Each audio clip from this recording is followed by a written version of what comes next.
আমরা চলে আসলাম কোথায়? আমরা চলে এসেছি সেই চড়ে।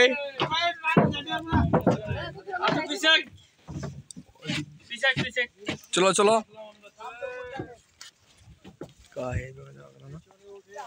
আমরা চলে এসেছিলাম চরখানপুরে, যে চরখানপুর বিশ্ববিখ্যাত হয়ে গেছে ইতিমধ্যে। এখানে ভুট্টা ডেট ছাড়া কিছু দেখতে পাচ্ছি না। আমরা এখন সংকটপূর্ণ একটা অবস্থায়, আমরা নদীর মাঝখানে আছি। রতন ছবি নিয়ে ব্যস্ত খালি।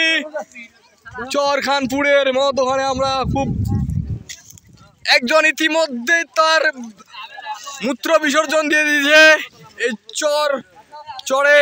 সাইবুল ভাই খালি ছবি আর ভিডিও করলে ব্যস্ত আছে।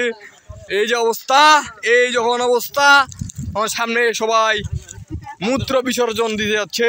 একজন দিয়ে দিয়েছে অলরেডি, আর সবাই যাচ্ছে। এই হচ্ছে অবস্থা। চরটা তো সেই, কিন্তু চরে যদি বাড়ি থাকতে আরো বেশি ভালো লাগতো।